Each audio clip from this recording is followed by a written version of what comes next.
one. You gotta come to the workshop, Brian. You gotta come. I'm saying you July 17th to the best one is going to be July 17th to the 20th, Washington, D.C. DC is already, I think we're filling up tickets for DC like crazy. A lot of people are getting DC tickets. Dallas is the one location we haven't gotten tickets for just yet, but people have been asking, I want the Dallas, I want the Dallas, I want the Dallas. So I'm like, these are my three biggest locations on, DC. Really, Atlanta is my big location on the East Coast, but I want to do it in DC because it's a central point, I feel like, for everybody who's coming up from New York, Connecticut, Jersey, all of that, Delaware, Pennsylvania. I have clients all up through there. They can come down. And then we've got Florida and, Georgia, North Carolina, South Carolina, Tennessee, Alabama, Louisiana, bring them all on up that way. Then we come into Dallas, where we've got in all of Texas, we got Kansas, we've got Nebraska, we've got, and Ohio could go to either, or Illinois could go. It's just, three central locations. Yeah. I see it. What's the tickets? I didn't see a price on them. Okay, the tickets are $2,000, but we have an early bird for $997, and the early bird is open until 30 days prior to the event. So, like for the DC location, I think we have like 10 to 20 more days. I think next week, the 20th, is when.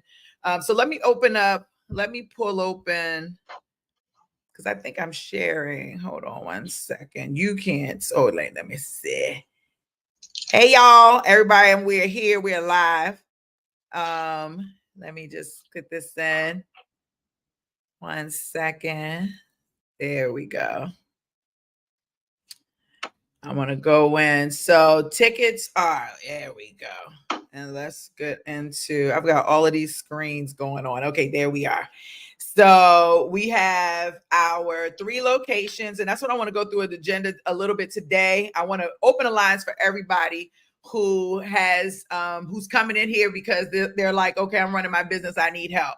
But today, beyond that, we know this is a 2-hour class. We're going to talk about client acquisition, which is one of the things that we're going to be discussing and working through during our live launch, land, and leverage workshop. And so, yes, DC, July 17th through the 20th, Dallas, July 24th through the 27th, Los Angeles, July 31st through August 3rd. The tickets are $2,000 and $1,997, but they are on early bird at $997. And you have until, I guess, June 17th, June 24th, and June 30th. Those are the last day that you can get the early bird for each location. And we are going to have such an amazing time. Now, before I even go into the agenda, because I don't want to dive into that just yet, I do want to open up the floor. I want to thank everybody for being here. I want to thank all my replayers for watching. And I want to open up the lines for anybody who has any questions that are specific to, running your niche recruitment and staffing business. And I'm going to unshare this for a second. And then where is she at? Where is she at? Wrong one.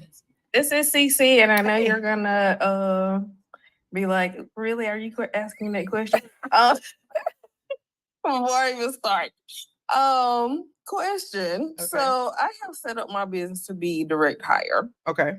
It has always been my objective is to be direct hire. Okay. However, a previous agency that I worked with when I worked with the federal government, I know they're about to put out an announcement for some temp hires. Okay. So now I gotta go back. So for temps or contractors? Temps. Okay. Keep going. I just for some medical positions with the VA. Okay. So I would like to get in on that. Okay. Do you have a list of funding people that you like? A list of funding people that I like, as in, yeah, we have funding partners. We work with Encore. We work with TSI, but they changed their name. She just emailed me the other day. So we do have companies that we work with that can help you. Yeah, for sure. Because, you know, you look up stuff and you don't know if they're good or not. So I like getting. Well, yeah, I mean, I feel like hold on, let me just make sure so I can see what's going on my screen. I want to make sure I can see. Okay. Yeah, and you're right to feel that way. You got to be careful because some of the partners out here are not legitimate. Some of them are going to steal from you, you know, and so many other things. So, but we've worked with 2 partners over the last couple of years that we really like. We've had a lot of different experiences when it has come to funding partners, and some of them have been good and some of them have been bad. I think I probably took it out of the academy. I might have. It should be in there, but I might have just because some of the bad experiences have left a bad taste in my mouth. If I'm referring someone and then they're doing something unethical, that falls back on me. I don't genuinely like that feeling. You know what I'm saying? Right. And so, but like I said, Encore, and I'll put it in, like, send a message to request, and I'll give you that information. Okay. But it should be in your it should, but CC, you're not in the full program, and I think because you miss things that I assume that you already have or have access to. I think. Yeah. So, but just send us a message, send us an email over at the request, and we'll get you the name and number of the organization, the 2 places that we work with. Yeah, I had no intentions of doing temp work, but this came up. So. But I think it's in the setup class, and you're in the setup class, right? No, I'm in the running class. That's why. Okay. Yeah, we do that in the setup. Okay, perfect. Yeah, just send us a message. Okay, good. But that's a good thing. Are you writing a proposal? I am. Okay. Okay, perfect. So, okay, I got a lot going on. I'm live. Let me just tell him I'm live. This is my Haley, that's perfect, but I'm live right now for the next 2 hours. So you're going to have to go solo without me, okay? But everything looks great. So, okay, thank you. He said, ignore him. Thank you. Okay, tell me, CC, what you say? I gotta go backwards. I'm in the running class right now. Okay, yeah.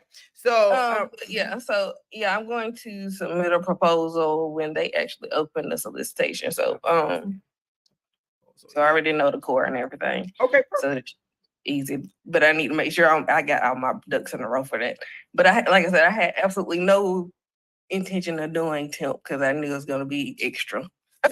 So do you know someone on the inside? Hey, I do. I know the core because okay. Core used to work for me actually. Okay, so this is almost this is a great opportunity for you to grow your staffing business, to scale your staffing business very quickly. Right. Okay. So I love that. I think that's great, and that's exciting. And are you ready for that? I have some people in waiting to work with me. So okay, so that's a blessing. And so you got your ATS, and you got okay, and you started pipelining people. Yes. Okay, perfect. Do you have an idea already the type of people that they absolutely. I used to run that department when I worked there. Okay, so this is a short. I know exactly what they need. Okay, so then let's do it. What else is it to say? But let's do it. Right. Share the love. Right. Oh, look, that's right. So that's another thing, CC. You need partners. Share love. Most likely, yeah. Sure. I don't know how many people they're going to need, but I know it's going to be quite a few. Yes, I mean, like, this is an opportunity. First of all, that's one of the reasons you're here in Staffingpreneurs Academy, is to have the opportunity to network with people and to be able to get the support that you need. We've had many staffingpreneurs that have had large contracts, and then they've come in and partnered with other staffingpreneurs to help get those contracts filled. And every company took it extremely seriously. So I'm very thankful. We worked on a FEMA project together. We worked, another young lady, she got healthcare contracts. A gentleman, he got so people do that all the time. So that's a great way to scale quickly and be able to get the support you need to be able to deliver the work appropriately. And I know factually you could do this, but there have been stories of people who've landed very large contracts and were unable to fulfill those contracts. So being able to have partnerships to back you up, to support you in that from that perspective is always a great idea,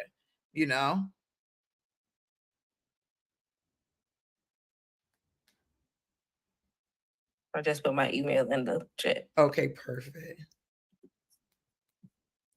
Okay. Perfect.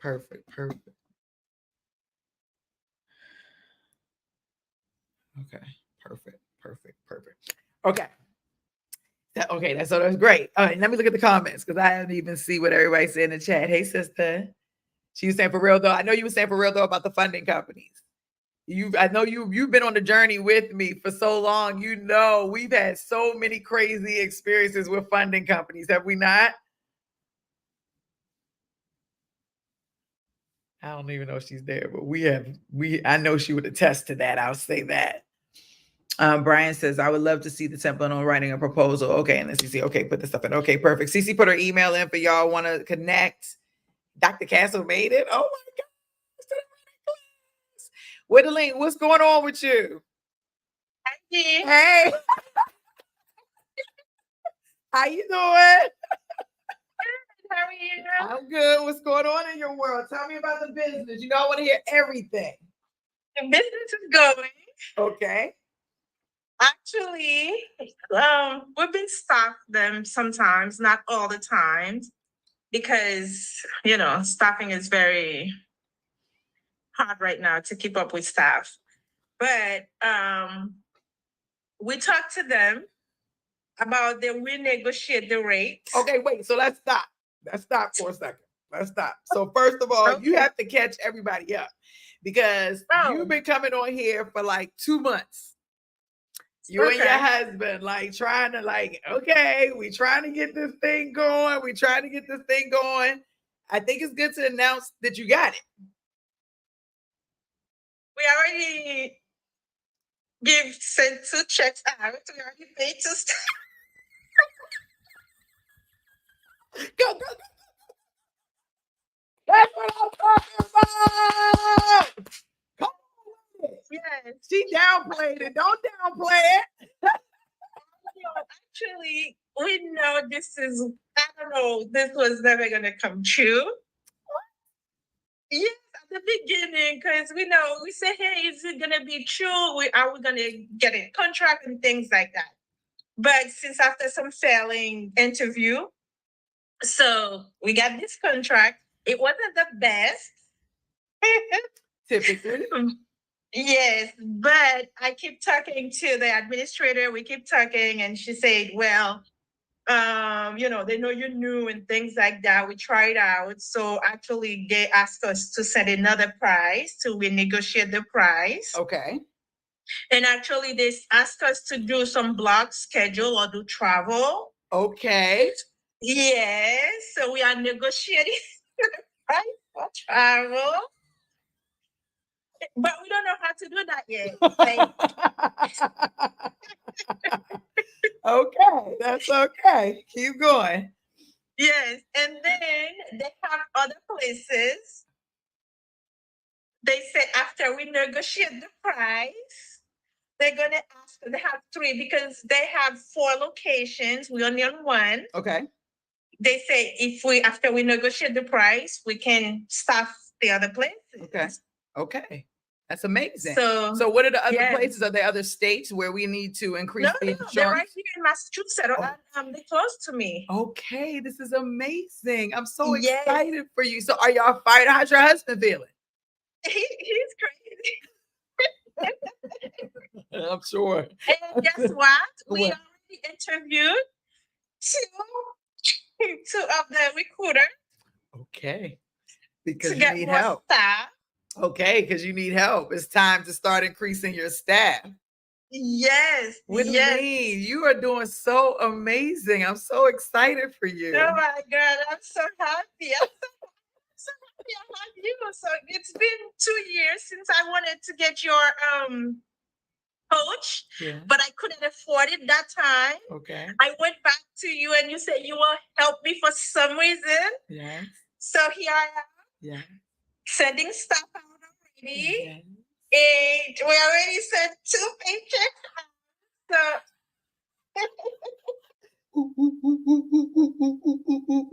that's what I'm talking about. They in the chat, they talk about let's go, let's go, let's go, let's go, let's go, let's go. yes, it's amazing. It's amazing. We want to expand, but we want to have more staff on board Yes. before going more places. Okay, so we've got a lot of work to do. You need a one-on-one with me. You do. I know. You need a one-on-one, really, so that we can start like fleshing things out. We'll do as much as we can. I want to split this up. We can play for about 30 minutes. But we definitely want to, that's one thing I would genuinely suggest. What I do want to say is everybody that's watching this, that's on this chat, y'all please show Whittling and her husband some love. Okay, because that's a testimony, that's a story, right? So she started on her own. Yes. She went and couldn't get the coaching program immediately, but came back. Hey, Dee, I'm not far from you.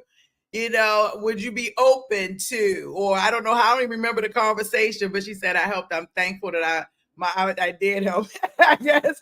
And here she is. But that the thing is that she came to class. She followed up. She, did her accountability calls. Her and her husband, when she wasn't there, her husband was there, right? Then they would get on the line together. Every day they were working on the business and they would come to class and they would ask questions. And when things weren't working, they would come back and say, that ain't working. How do we do it this way? So they listen and they implement it. And now this is the outcome. The outcome is her happiness. Y'all can feel it through the phone. I feel it, right? The opportunity for her to go back in. We talked about whittling. We talked about going back and renegotiating and making sure that you had the right pricing to be able to afford things. And you were able to go back and not only negotiate, but to be able to expand what you had. So some people are afraid to go and negotiate or renegotiate. Right? They automatically assume the person is going to say no. But if you're providing good value and the people that you're working with see you as a valuable partner, then they have no problem with putting more on your plate or allowing you to support them in a totally different manner. And you being able to show up and say, I have the ability to do that is just as important. So I'm very, very, very, very proud of you. You're like and growing. If you refuse,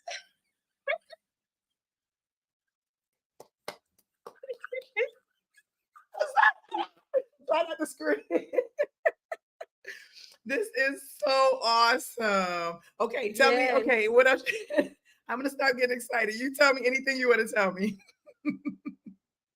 one thing is, do we need to get dementia into our compliance? Or because when I ask other people that work for different platforms, they say some of them do dementia, but some of them don't. So we're just wondering if we have or if we don't have to. So what are their credentialing requirements? They just asked me for COVID immunization, those stuff. They don't ask for compliance.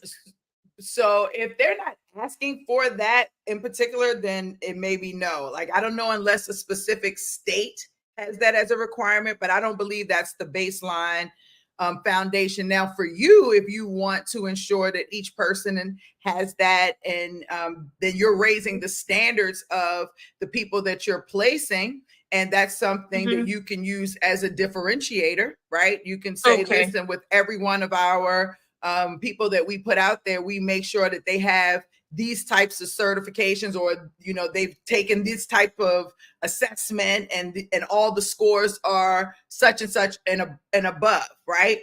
Because maybe I don't know what y'all theme is or what have you, but if it's about compliance, if it's about high quality, a level of standard of nurses or talent that you're bringing in, that's a great way to position yourself, as such. So yeah, for sure. Okay. I will. And then, you just put that back into your bill rate, You know, you just Mhm. right. Okay, perfect. You know that. Okay. Okay. So with your travel, do you know you know about using GSA? No, I don't know anything about that. But What so- they told me Mhm. because when I say, they say, can you block some nurses for us for 6 weeks or 2 months? I said, well, I think this will be considered as a travel contract. And after that, she said, you don't have to do with travel. So can we just do as you have your nurses, just, book for those shifts? Right. Why did you think that was a travel contract? Was she asking them to go outside of the why did you think it was a travel contract? That was the first thing. No, because when I do travel, that's how I book for 3 months, for those Oh. 13 weeks. Yeah, I thought no. that's what it is. Yeah, no. So if they still want somebody local, what she wants is just like a set schedule. Like she wants to have a set schedule for people to come out there. They want to book the schedule in advance. That's essentially what they're looking to do. Is that Yeah. what you came to understand? Yeah, Okay. yeah, that's why. So I talked to her this morning. They said they're still negotiating the price for that part. Mhm. And then we have to negotiate the price in total for what I had before. Because when I keep convincing them, because this is other platform that I know they don't get the same price, this is what they, you know what I mean? So they say, yes, we know it's not the same as the other one.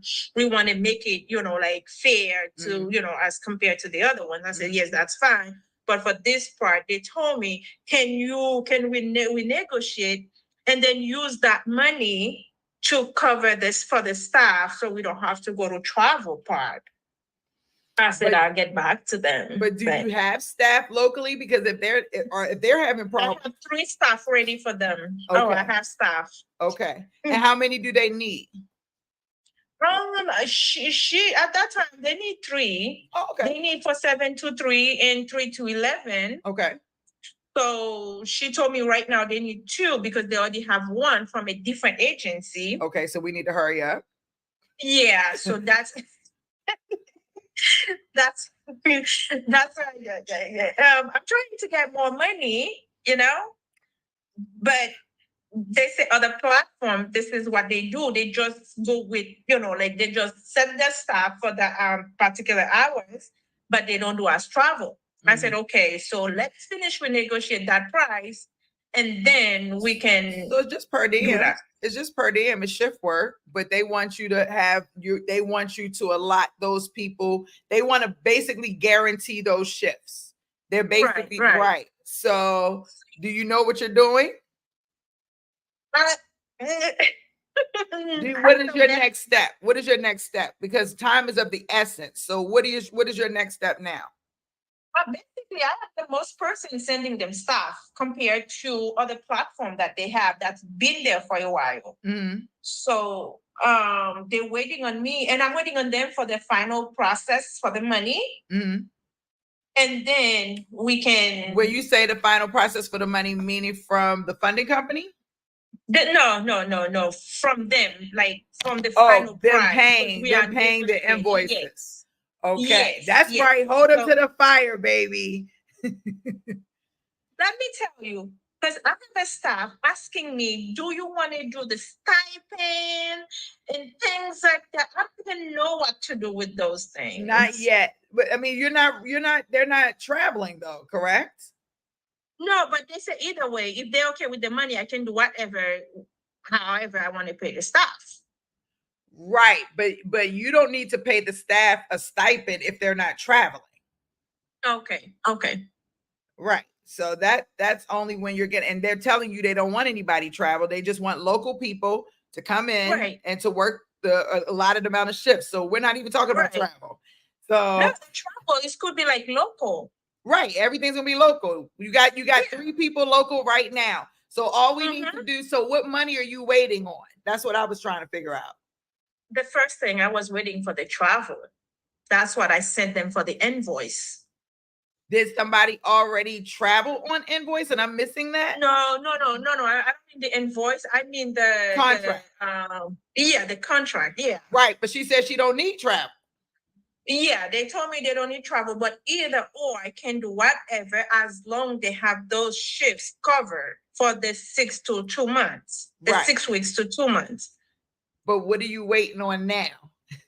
I'm waiting on because I'm waiting on for them to finalize that the Oh. pay because I give them another quote because the one that I told them, they say it's a little bit more too pricey.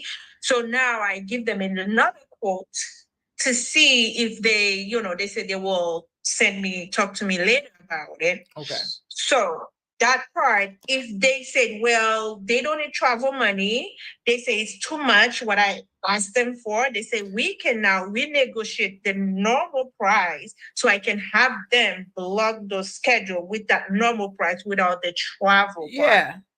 Yeah. And that's what I think you should do now and stop worried about the travel. And when the travel opportunity comes available, you put another contract in place for travel. I think you should just do the first one because now somebody else who's already with them is going to take the other 2 slots. That's why I'm saying, what's the holdup? You want to get in now. Time is of the essence. You know what I'm saying? Yeah, I want to give it now, but not with the price that we have. Okay, yeah. That's why I don't want to block it. Yeah. Right. Not with the price that you have, but the price that you quoted to them was for the travel, and this is for not the travel. So yeah, the price that I have now is the first money that we agree for the contract. Oh, it's the lower one. Yes. Okay. So we're gonna So we talked about the contract. Yes. If that's not working, but we're still gonna renegotiate for the whole contract that we had before that wasn't really. Yes. Okay, I'm all caught up. I'm 100% caught up. I just wanted to make sure I'm 100% caught up, but you're still doing great. So that's perfect.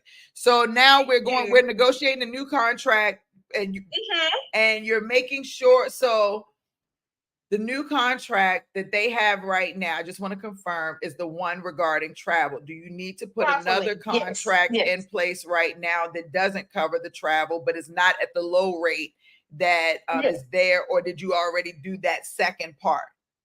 No, I'm going to do the second part today. That's what I'm going to send it to them before I expand to their other places that they have. They said to send another quote to them so they can review it, and then so now I can get access to the other nursing home that they have. Okay, perfect. And Whittaline, are you asking questions to obviously you are, but I'm just going to ask again, are you asking questions so that you can get a better understanding of what other needs that they have? Because I don't know if they're just telling you the needs, but are you asking questions so that you can also see like what other needs, like do they need training of the nurses? They have needs.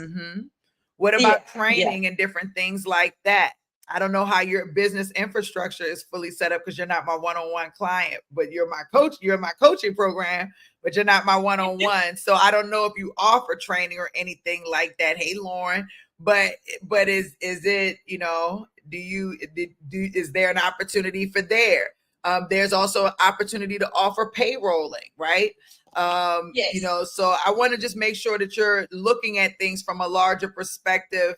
And if they love it on you, then you want to expand your firm and do as much as you can to support them. Yes. Give a high five to your husband for me. Yeah, crazy. I know y'all are over there working your tails off. I'm very excited for you. Yes. And you still loving your brand, your company, everything looks great with the website and stuff like that, right? Yes, everything looks good. Okay, perfect. I'm proud of you. I'm extremely proud of you. Thank you. Y'all show us some love. Let's go. Yes, I love it. Anybody else want to share questions, comments, concerns, whatever, as long as it's not about coaching? We're here talking about running our staffing business. Okay, so no griping about nothing. We here with some learning. Okay. Anybody have any questions? Is that not phenomenal? Lauren, what you got going on?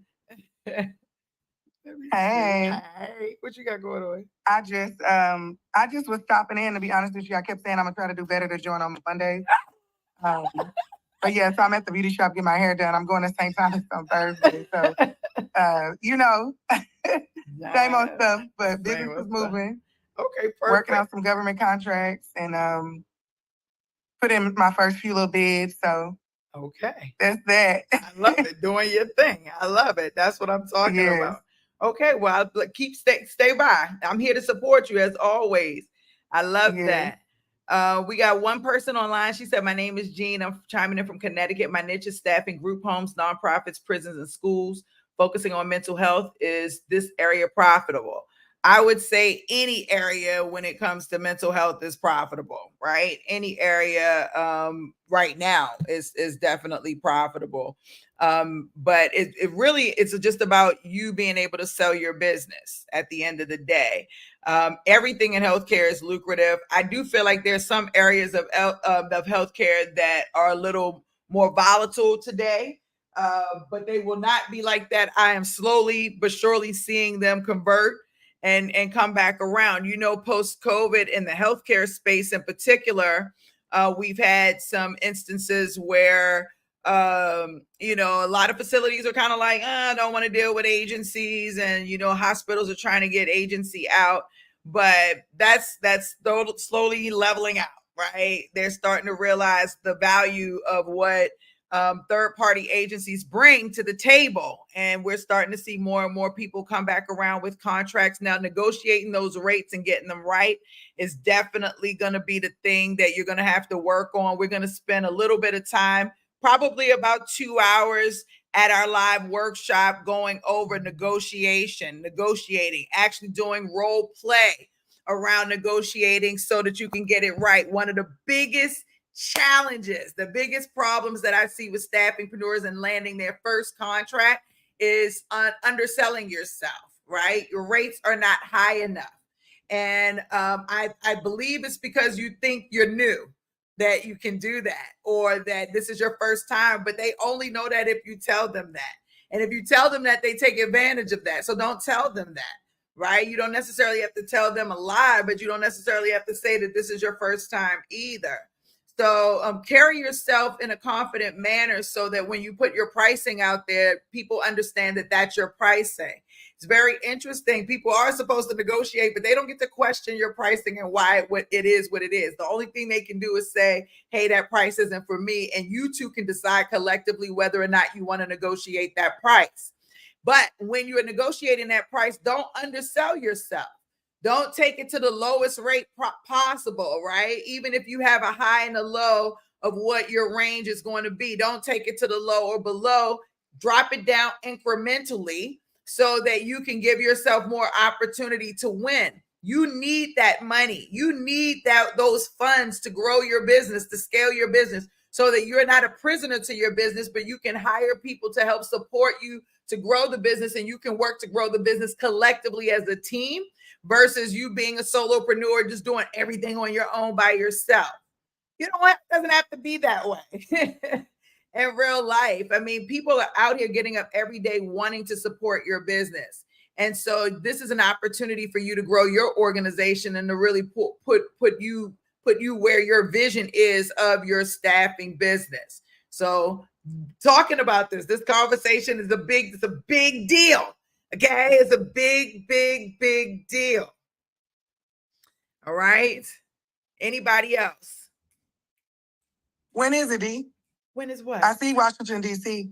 behind you. But I'm in Dallas too.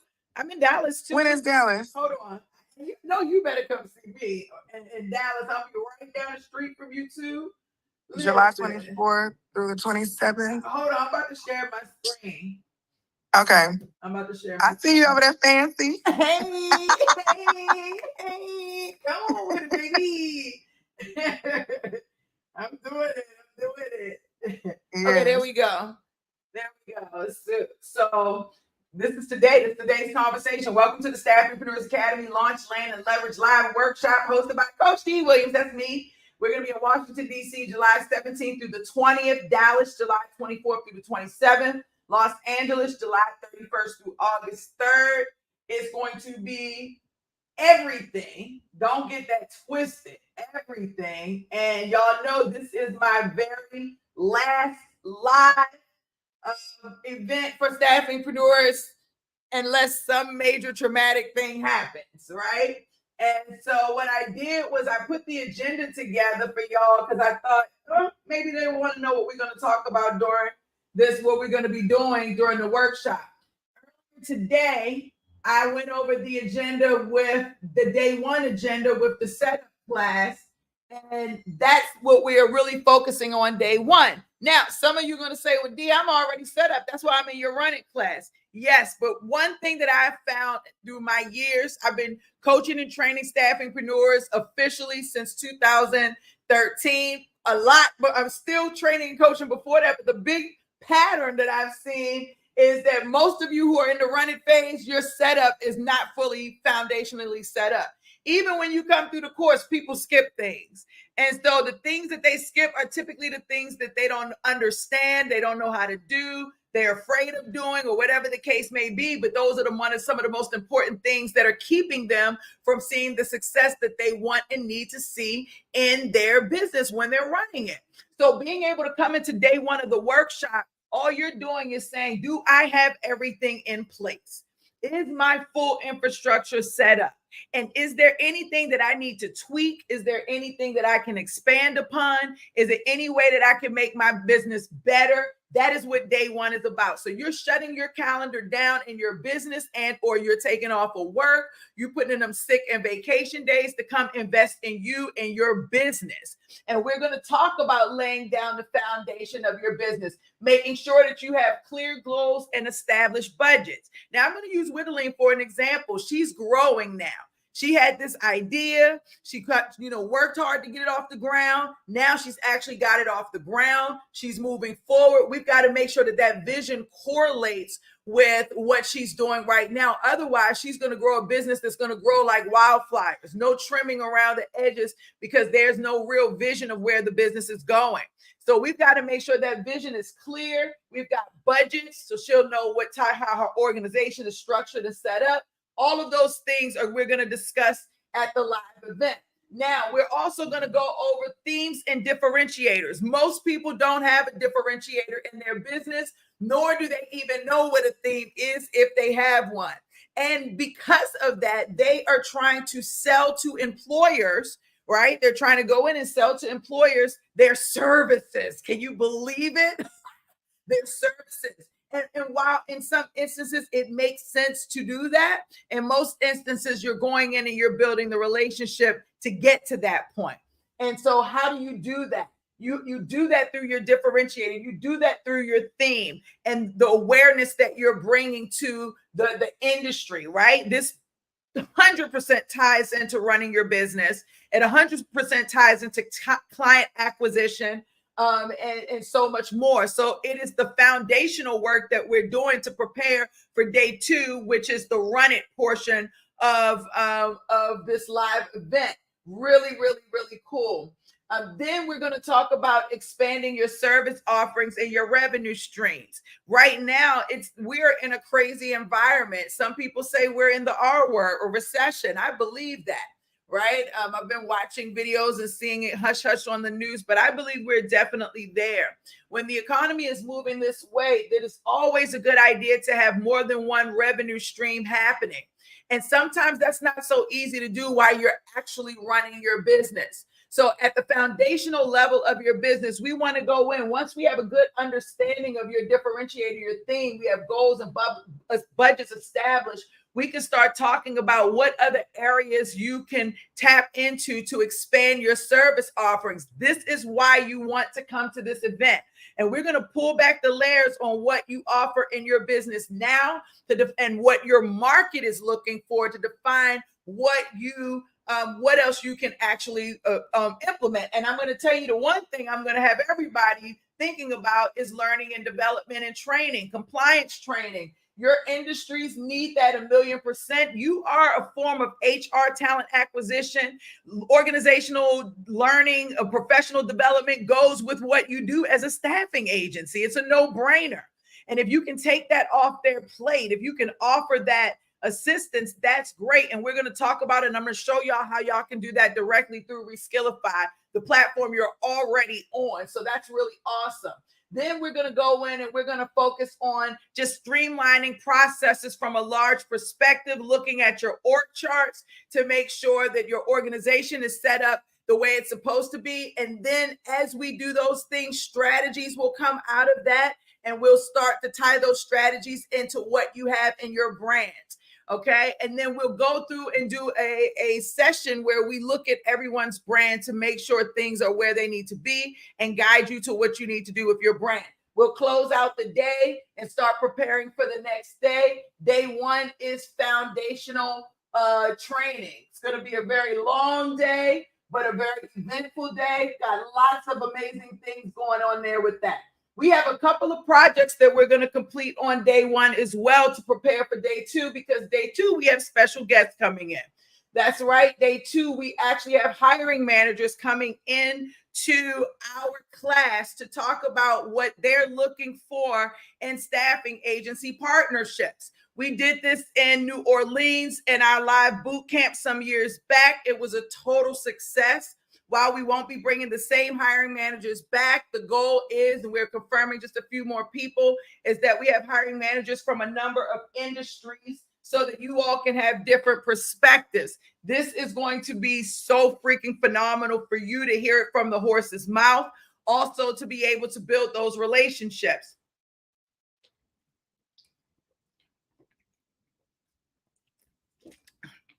Our hiring managers will be attending towards the end of our day. I'll fill you in when that's coming about. But the theme of day two and the conversation that I want to have today, and really the core theme of this event, is really all about building relationships, okay? Building relationships. All right, I love it. And this is so important because people do business with people they like, know, and trust. And one of the biggest challenges that some staffingpreneurs have is, how do I get a contract, Dee? You know what I'm saying? I hear that all the time. How do I get a contract? I need a contract. I need a contract.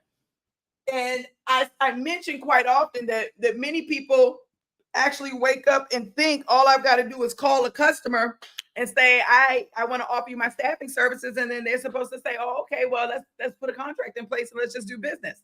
But it doesn't work that way. It genuinely requires you to build a relationship, to put energy and effort.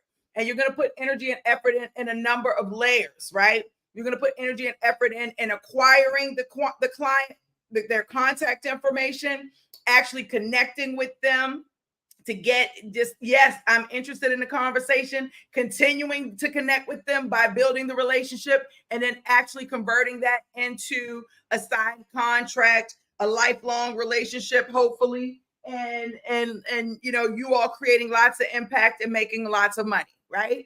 That's essentially where we're doing. So we're going to start day two out with mastering relationship building. Most people don't know how to build a relationship. This is the number one reason why Dee Williams is single. People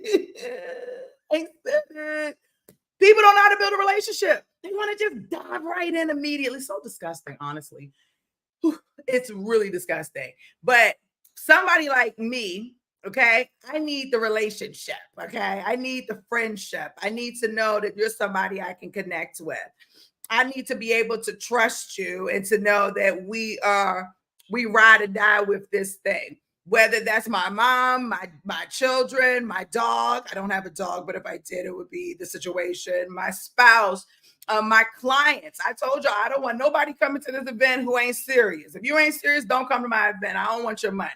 I mean that. I'm looking to actually help people and to create impacts. You can't do that if someone's just coming there to put butts in the seats. I'm not looking to do that. I'm not looking to do that. I'm really looking to genuinely help people move to the next level in their business. I will pour my heart and soul into you if you come here and are open and ready to take the things that I teach you and actually implement those things. Don't sit on them, but implement them. That's what I'm looking for, okay? And that's where I am at this point in my journey. I'm looking to help. I'm not looking to just share information. So we're going to be building that relationship. You're going to learn how to build the relationship. We're going to do role play. Day two is full of role play, so be ready. Day two, you got to come dressed a certain way too. You may get dressed twice that day because we have a networking event later that evening, but you have to come dressed like you're ready to come work with a client. You can't come in your jeans, okay? I want you to come dressed to impress, ready to do business like the boss that you are. We're going to learn how to do relationship building. We're going to role play in relationship building. You're going to have a framework that you're going to use throughout your exercises for tonight's event and the event that takes place on Saturday. This is a fully structured event. Every day goes together. It's not a game, okay? Every day goes together. Then we're going to go back in and start talking about how to actually market your staffing business as you're building those relationships with prospects. When to know to dive in and to actually start selling your business, how to market your business without actually selling your services, all of those things. Then we're going to go in and create a winning pitch, and we're going to refine that pitch. Then we have hiring managers coming in at the end who are going to come and talk to us, and then they'll be joining us for a networking event later on that evening. That evening, we are at Ocean Prime in each city, all right? In all 3 cities, we are at Ocean Prime that evening. If you're in LA, we'll take a shuttle there. I think a shuttle for all 3. I know definitely LA, but I think it's a shuttle for all 3. And we are taking over the bar section. We also have a section in the back, but we will have our space there. You will be utilizing the techniques that you've learned throughout the day. This is kind of a training ground for Saturday, because we'll also be doing things on the day after to prepare for Saturday, for the Saturday brunch. So this is a big deal. You're going to get practice. Every time I go into a restaurant, I meet someone. Every time, it never fails. So we will be in the bar area. If you do not drink, that's fine. You can still come. We're going to show you how you can work that bar area and not be a drinker. So you don't have to feel pressured to have alcohol or anything like that. It's all about technique. It's all about presentation. It's all about confidence. And you're going to learn all of that at this live event. So that's what we're talking about. And then we're going to go into day 3. Don't get fired up, Lauren. I see you over there drooling. Okay. I see you drooling over my event. Listen, don't get fired up. Then day 3. I'm going to be there. Day 3, we talking about scaling. We're going to come in, recap the night before, high five. Oh my gosh, Dee, you told us this was going to happen. You said this, that. We're going to go through that, and then we're going to talk about teams. Okay? We're going to talk about teams. This is the thing. You saw what Whittling said today. You heard her. Now that I got these orders, now we about to do this and this. We need help. We need help. And remember, I tell y'all in that setup class that you want to start looking for candidates for your business from the day you open up your doors, because it only takes one opportunity that's going to take you sky high where you need to be. And you don't want to have to work in a reactive manner to go and get staff to come in. You want to already have those established relationships. If you ask any CEO on the planet running $1 million, $10 million, $100 million, $1 billion business, they will tell you the biggest thing that keeps them up at night is talent. The people in their organization that's there to bring their dreams to life, that's to help build and support them. That should be the bane of your existence. Who am I going to hire to help me build out this dream? And how dope are they going to be? Okay. And for you, you're running a staffing business. So you're going to be building high performing teams. That's keyword for performance. That's keyword for everybody that comes in there pretty much is selling. That's the type of business model that you're creating. And so most of you have never sold a day in your life. So you don't know how to build an environment like that. You're not really sure what that looks like. Who do I hire? How many do I hire? How much do I hire them at? What do I say when they get hired? What do I do? How do I onboard them? How do I offboard them? What type of rules should I put in place for people if they're in my office? What type of rules should I have in place for people that are not in my office, that are remotely? When do I know? Like, all of those questions are going to start coming into mind. And that's what we're going to talk about on day 3. We're going to talk about building teams and managing those teams, because those are 2 totally different things, let me tell you. And managing a team in-house and managing a team remotely are 2 totally different beasts in this, but one and the same. So we're going to be diving into those things as well to make sure that you understand how to manage the empire that you are now building, because on day 2, you're going to be mastering those skills and really acquiring the clients that you need. So very, very important. We're also going to go into your operations and your processes. Anytime you're talking about building high performance teams in an efficient manner, process is 100% involved. And let me tell you, when you don't have a process, and most of you don't, that's when you're going to see your internal team crumble and fail. Not only that, this day, on that day, day 3, we're going to talk about leadership. Because it's one thing to hire somebody and to train them. It's another thing to be a good leader in good and bad times. And listen, you're going to fuck up. You're going to make mistakes. Shit's going to fall apart. People are going to point the finger at you, blame you. It's going to happen, whether you want it to or not, whether it's purposely or not, it's going to happen. Are you prepared for that? We're going to talk about that. We're going to talk about real life experiences and situations that have happened to me and other people that I've seen my clients go through that have put them in a very bad space, but how they were able to overcome, come through that, and now be out on top. It's okay. But that's what we're going to talk about. So day 3 is going to be crazy. Then we're going to finish day 3 off after we go through process. And we're going to start preparing for Saturday's events, okay? For Saturday morning's event. So we're going to go back through. We're going to be doing a recap of day 2. We're going to have homework from day 2 that we finished. Y'all going to be exhausted, but y'all going to be ready. Homework from day 2 that you had to bring into day 3. We're going to role play. You're going to present. We're going to prepare for the next day. And then we're going to go up in our early morning.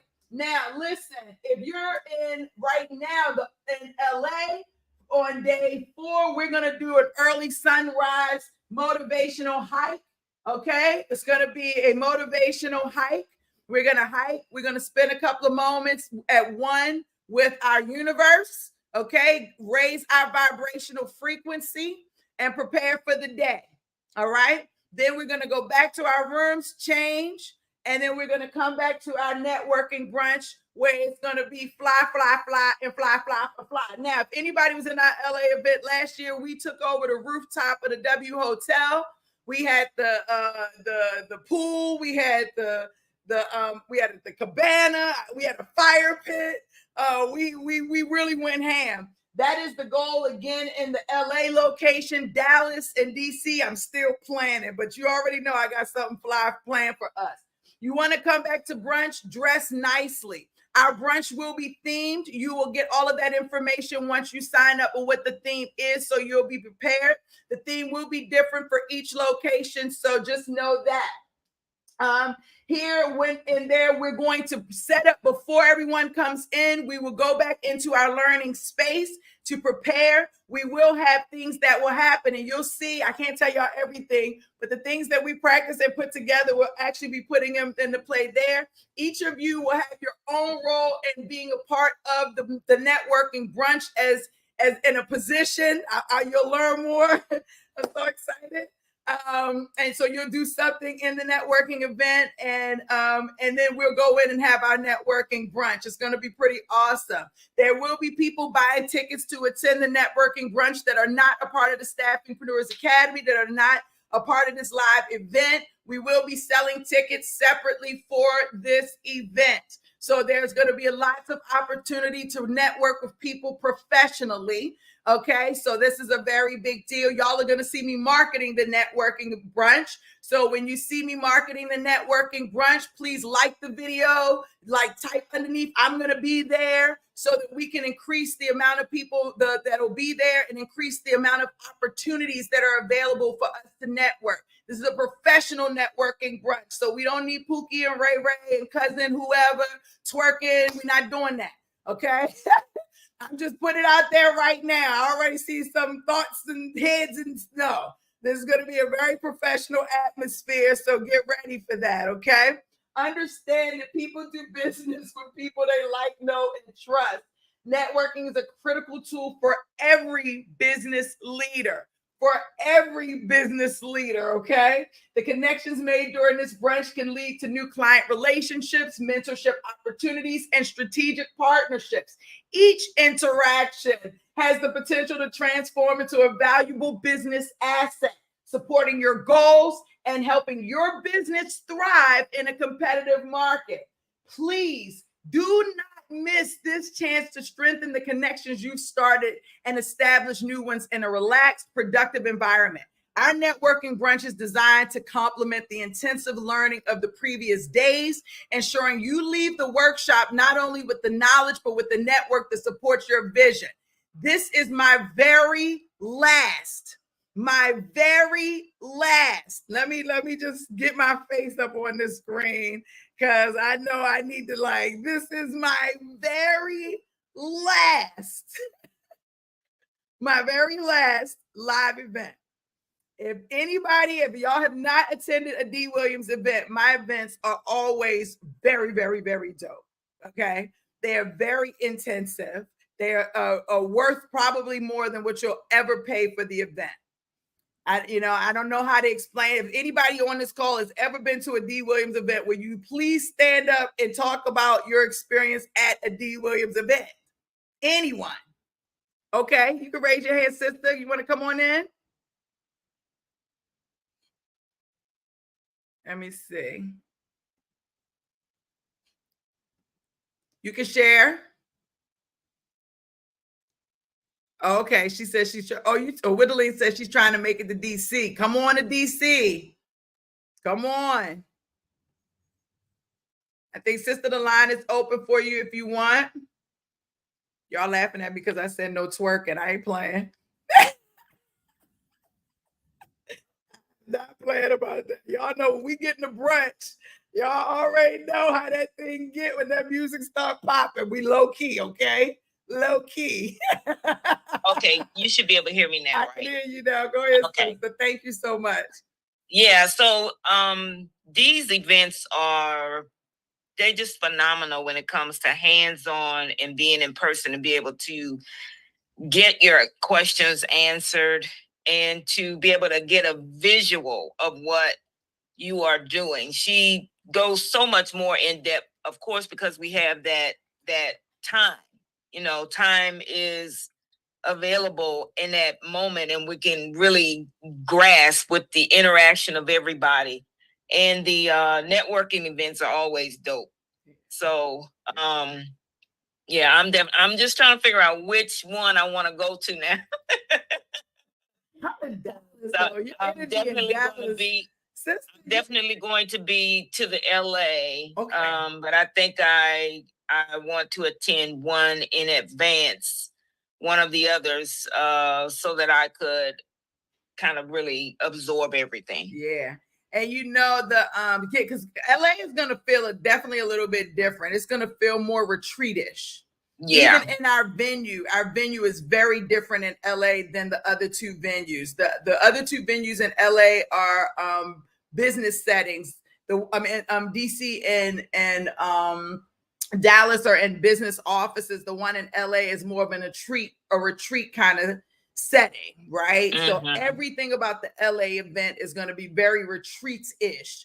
Whereas if Dallas and DC will not be, they'll be more like my traditional events that you see. But I had so much fun with the last event that we did, in LA, and the weather is always perfect. Even if it rains, the weather is perfect here. Mm-hmm. It just gives me more flexibility. I also have a different energy in LA, right? And I want to share some of the things because I feel like my frequency raised like crazy when I get to the West Coast. Not to say it ain't hot other places, but it's a very big difference in the vibe over here, and it gives me a different energy how I train. So that LA location is definitely going to have a different feel than the other two. So just throwing that out there. But sister, when you came to Dallas, you came to we did a Houston one. I think you came. I went to Houston. I've been to Houston.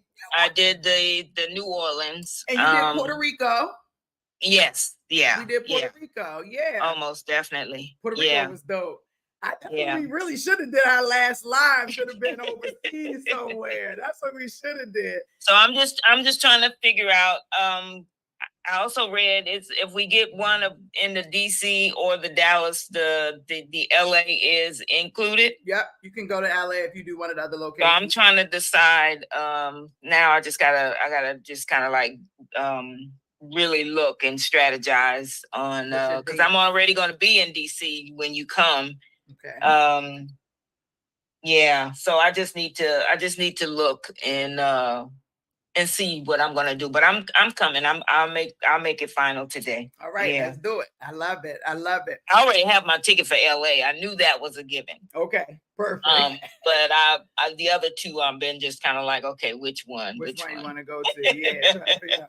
I love it. I'm always, I love seeing you there. I hope to get Ronaldo, and I love seeing Ronaldo and Judy and my DC location. So I'm hoping they come in. It's not gonna feel right without having them too. So yeah, I'll have to rally them up. Yeah, let's rally the crew up. Let's rally the crew up.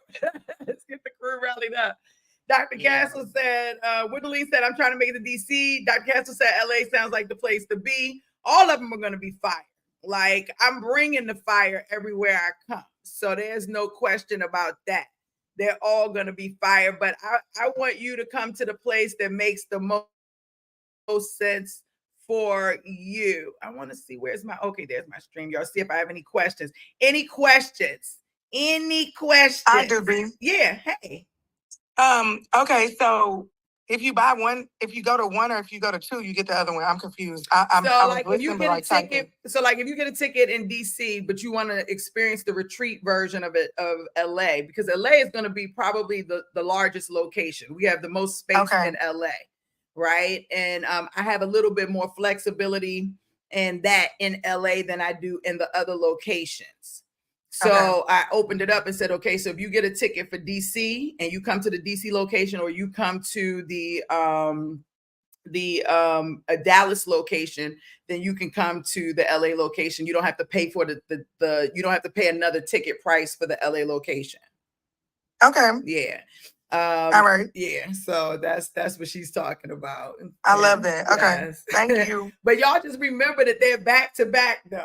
So, it's 1 week after each other. So it's just like it's 3 weeks in a row. I'll be on the road, going to back. But, it is my last go round and I'm trying to go out with a bang.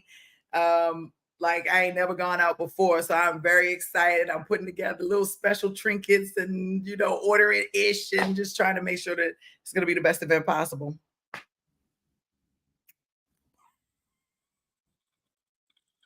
And Whittling came in with us. Okay. So Dr. Cassie said, I always hear you talking about making a lot of calls. Is there a place to gather all of those numbers, or is this something that I'm creating from networking? So we use Seamless. Seamless is our partner. And we use Seamless, and we use LinkedIn and Seamless together. So we use LinkedIn to go in and get a list of people that we can touch hands on, right?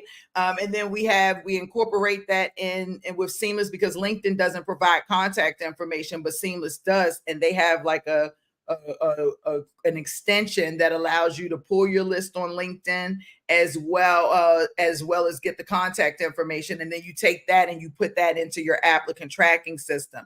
Whittling says Zoom info, not really great. So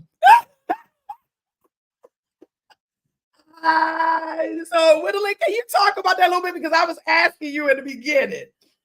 I was asking you about that. Like, what has been your experience with Zoom info? Actually, I don't use it. My husband does the one that place the most of the leads. But what it really tells you, that's not what you get when you actually sign the contract, and it's not most efficient platform to work with.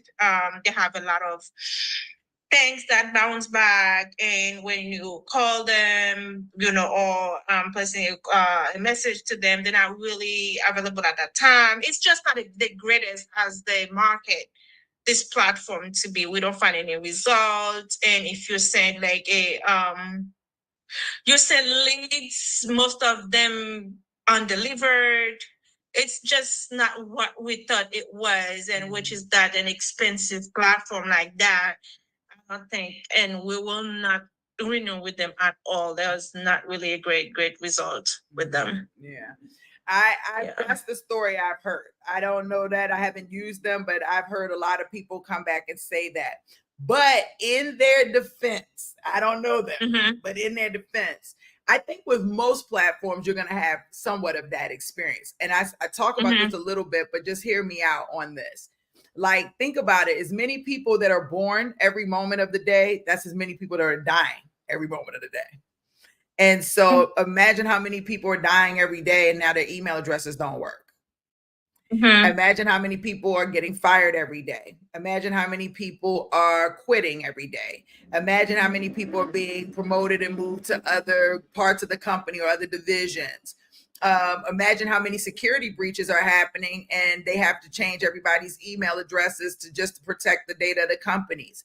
Like, I think no matter what platform you go on, there's going to be a number of those things happening where those email addresses are undeliverable, or that they're not active, or whatever the case may be, or that person no longer works there. Like, because life is life, right? And that Right. just makes sense.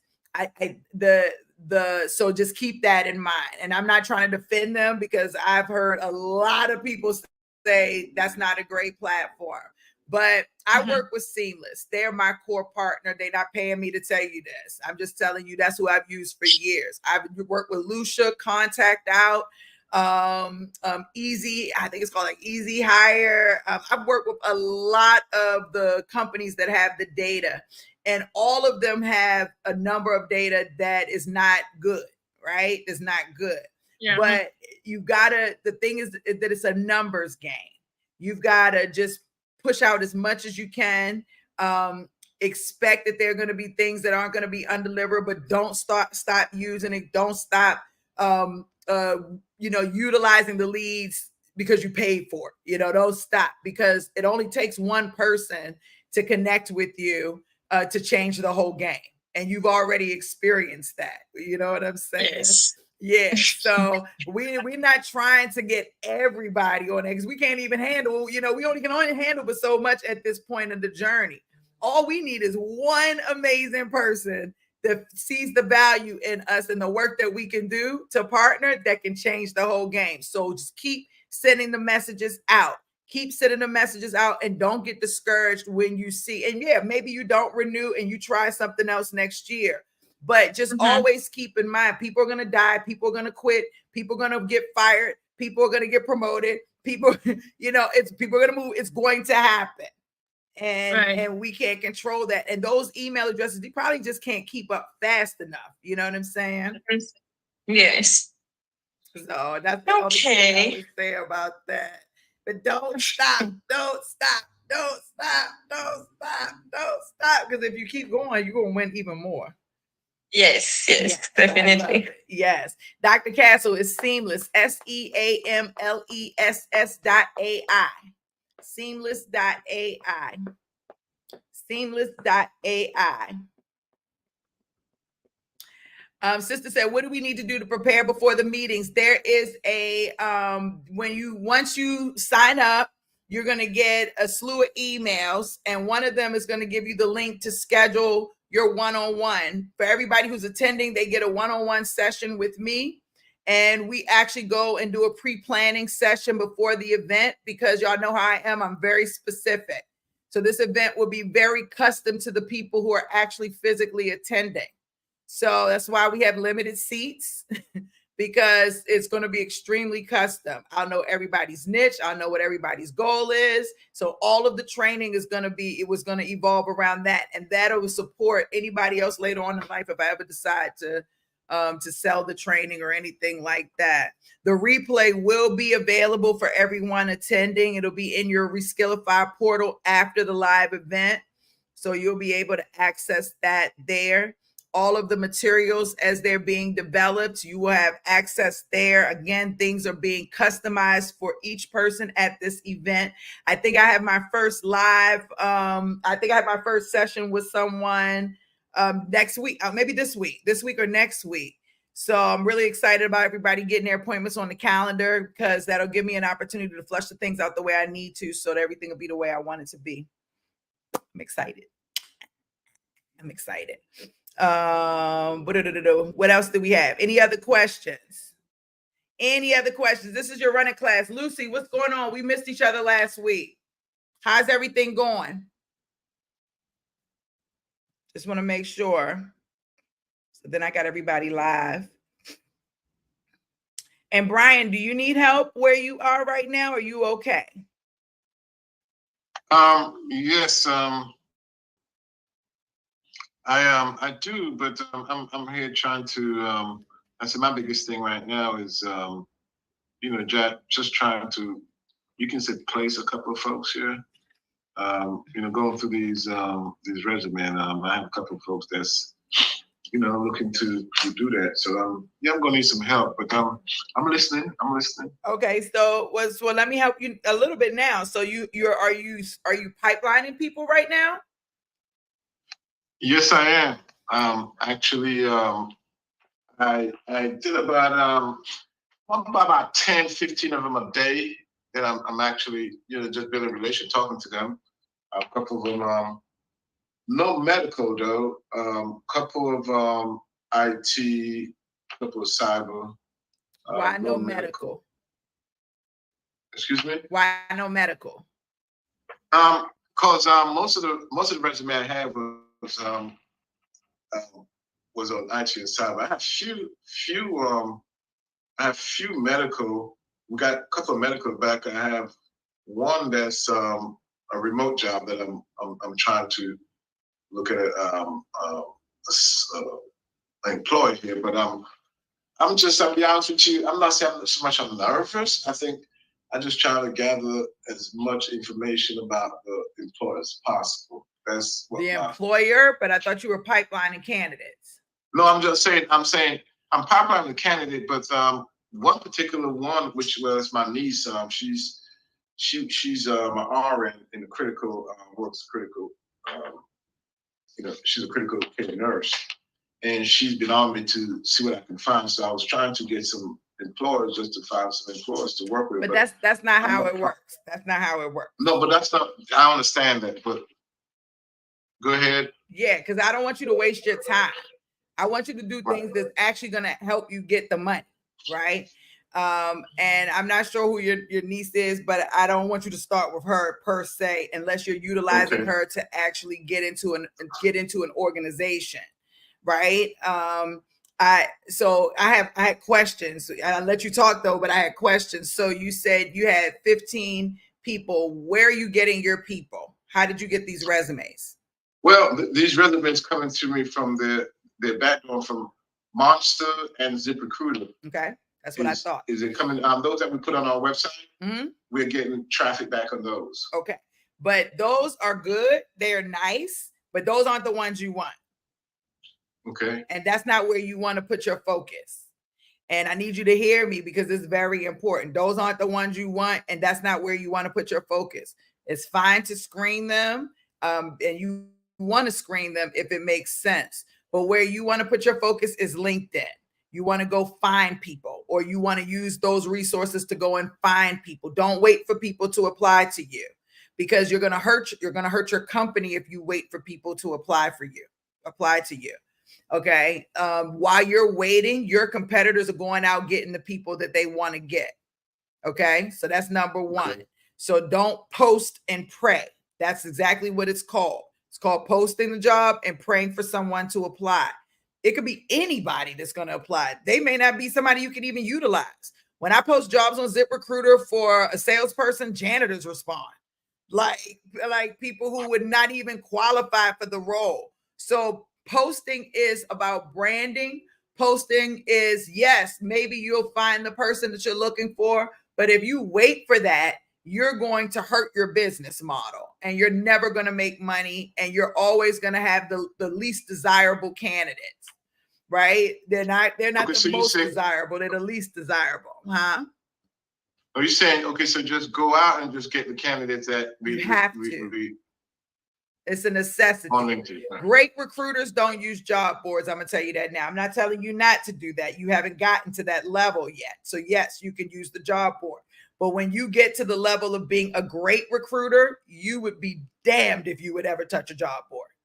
You're not interested. You can do better by yourself. You're not waiting for somebody to come along. You're not looking for someone who's taking the time to even post their job on a job board. You're looking for the best talent out there, and you're going after them by any means necessary ethically. And they may not have a resume. They may only have a website. They may have just written a book. They may, be only going to conferences. They may be sitting next to somebody who applied to a job through the job board, but they're not just out there like, hire me. No, they're not. And so that's the second thing I want to say. The third thing that I want to say is, Brian, the approach that I want you to take is you're not pipelining is not about you finding a job for someone. Pipelining is not about you finding a job for someone. Pipelining is about you calling candidates and getting to know them so that you can define, 1, so you can look for patterns, 2, so that you can get intel, 3, so that, yes, you can figure out where you may be able to put them. So your goal in the beginning, where you are in the phase of your business, you should be doing really most of the work you should be doing is talking to candidates. And 15 is not enough in a day. You got to talk to way more. The first conversation you're having with them is just to see if they'll be open to having a conversation with you. And then you schedule an appointment on your calendar for another day to have a full 30-minute appointment. So you have certain days where you do 15-minute appointments, which are, hey, are you interested in having a conversation with me, whether they're looking for a job or not? Your goal is to know everyone in that network so that when an employer does connect with you, you have a pool of people that you can tap into and fill your jobs much easier and faster. Very important. So you're talking to way more than 15 people a day. You're talking to many people. So one day, so let's say Monday is more of a research day. Tuesday is your 15-minute day. You should have 50 open slots, 30 to 50 slots open from the time you get up to the time you go to sleep, doing nothing but seeing if that person is a good fit for us to have the next conversation. And for the rest of the days of the week, you should be scheduling your 30-minute appointments so that you're having conversations. If you talk to 30 to 50 people in a week, you've just expanded your network like crazy by the end of the month. And those 30 to 50 people, if you build the relationship properly, they will come back and start to pour back into you. Whether it be through candidates, whether it be through clients, whether it be through, I'm ready for you to start placing me. This is how I'm going to help you to get me in the position that I need to be. These candidates are your partners. You don't work for them. They don't pay you. You don't work for them. You don't work for them. They don't pay you, but you are there to partner with them to help them get their next gig when the time comes. Some people you will get into a position. Some people you'll never place. Some people it's going to take you a week to place them. Some people it's going to take you 3 years to place them. Don't have expectations. Just look for the match. But the goal now is to have as many conversations as possible with candidates. Okay. Tell me. Okay, well, I will get on LinkedIn today and start pulling some candidates off. And I'm making notes. That's why I'll do that. Yes. I'll do that. The deal. And I want you, if you're doing 15, Brian, then I want you to say, okay, every day for the rest of the week, I'm going to do 25. And then you're going to hit that number. And then next week, you're going to say, I'm going to do 35. And then you're going to push for that number. And the goal is you want to have 50 good conversations a week. 50 screen candidates a week. If you do that for 30 days, you're going to be like, oh my gosh, like your business is going to transform itself. You're not even going to have to work so hard to get a client. Right now, you're working too hard. I can tell you that right now. You don't even have to tell me. I'm not ready. I'll be honest with you. I'm not ready working too. I'm just trying to figure out the game. That's what I'm saying. You working too hard. That is exactly what I'm saying. Trying to listen to the words. Listen to the words. Trying to figure out the game. That you're working too hard. You're working too hard, Brian. You're working too hard already. Like, okay, I got you. Okay, so you said 50 a day is what I did, 50, yeah, 50 LinkedIn candidates a day. yeah, let's get them in there. Just get, like, you can send out, I think, 100 LinkedIn requests a day. If you send out 100 LinkedIn requests, that's 100 conversations, right? Because you're sending out the request. So that's 100 activities. Then if the people who are going to respond back, you're going to respond back to them immediately. Then you're going to send out 200, 300, 400 emails today. And Crelate, you can send out 400 emails today. I would send out 300 emails. Then you're going to go in and make 30, 40 phone calls. Then you're going to send in hundreds of texts. Like, you need volume.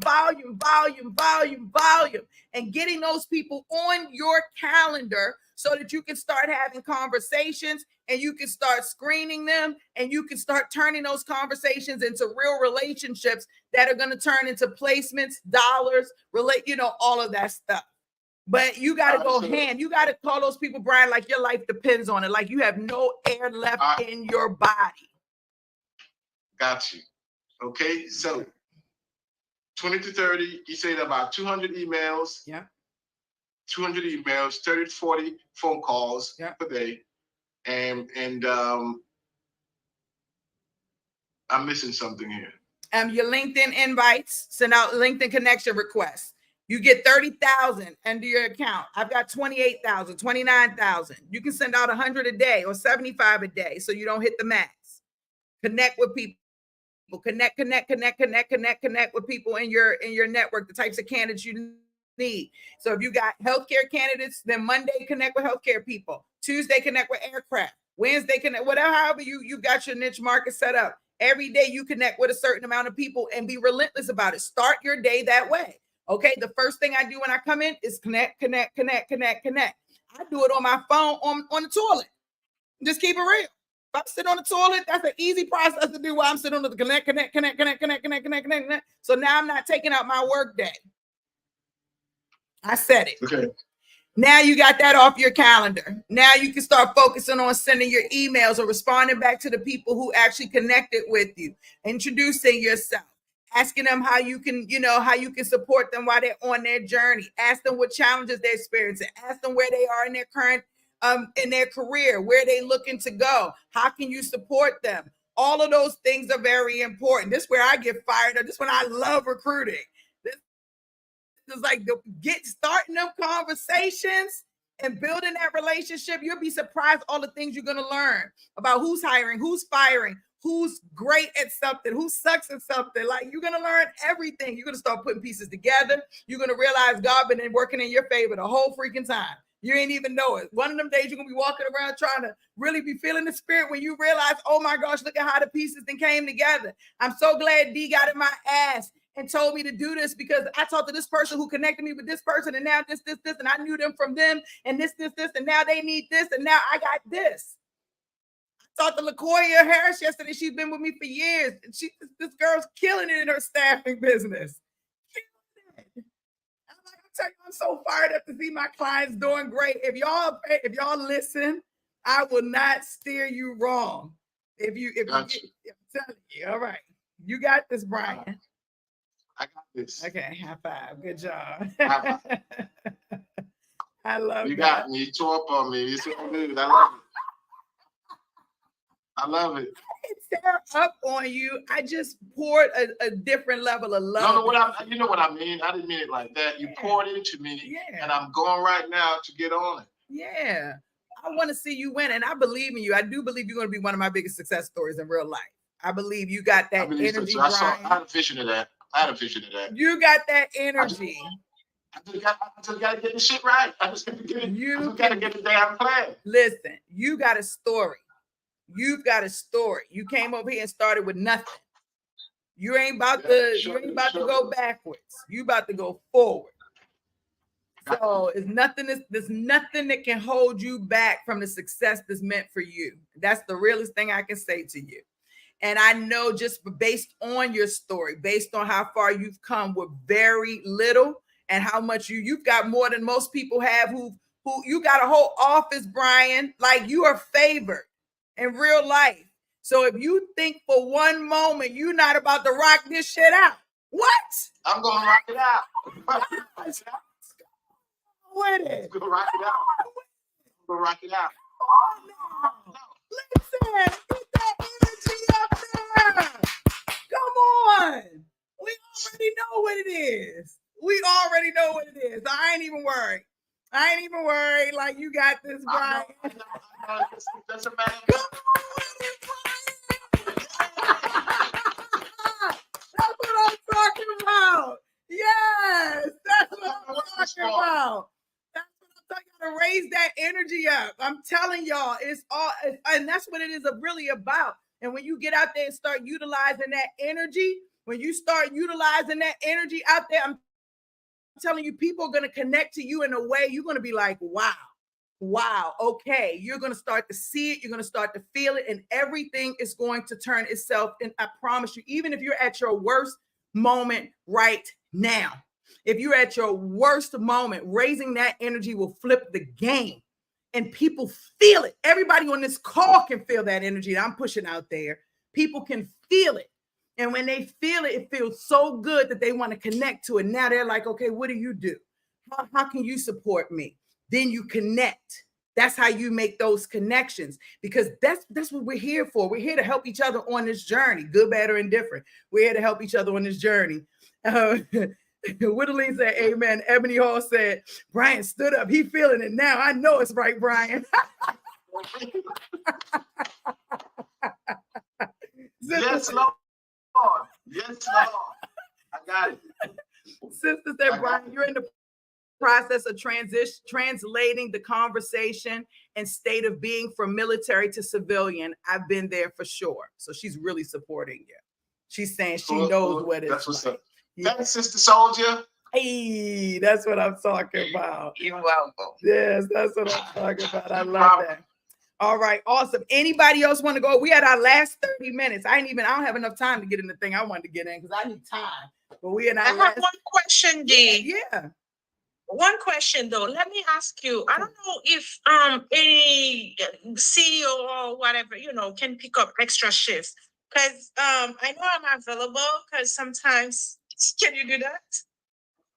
Mm-hmm. Sometimes I try to pick up some shifts because I don't have many staff. Under your account, under your company? Yeah. Mm-hmm. For me, going out there. I'm not against that, but I don't want you to make that a habit. And I'm gonna give you a story. I won't say any names, but I had two staffingpreneurs that came out of my class, both of them.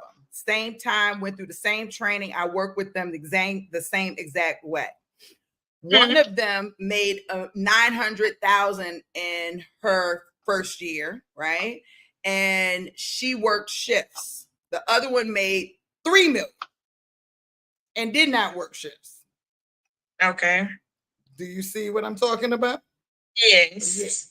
So the one who worked shifts, her mindset was, well, somebody's got to work the shift, so I'm going to go work the shift. The one who didn't, her mindset was, I ain't about to work them shifts. That's what I got a staffing agency for. And she made more money because of that. So it was two, same class, but two different mindsets, and their pockets showed that. Also, the one who worked shifts was exhausted, was going through pregnancy, had so many things going on. Go to daddy. It just wasn't it. So I'm not telling you don't work shifts. If you need to fill that shift, I would say don't make it a habit. Don't make it something like I'm about to go work this shift. No, your goal is to get somebody else. Your job is the pipeline. So if you're at the point where you need to work shifts, you don't have enough people in your pipeline. You understand? Okay. That means you got to recruit more. Okay, because when I see that, I told her, can I work some shifts? She said, that's not how we want you to come to the building. That is not how I want you coming to the building. The CEO? She said, no, we want you to come in to visit the building, to sit down and talk to the director, to talk to us, not to pick up shifts. But she said, maybe, I don't know. It's right there.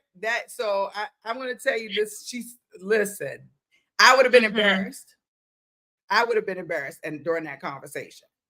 Now, maybe you have a relationship with her, but that would have embarrassed me because you're at a higher position than she is. I keep telling you all that. So when the last time you seen someone like what's his name? Any of them, Elon Musk, any of them working in their business at that level?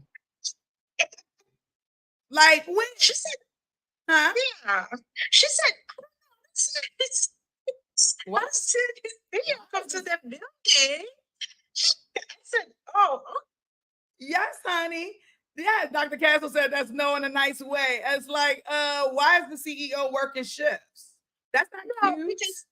It's my first time, you know what I mean? I'm trying to. I know. But I wish you would have asked me that first.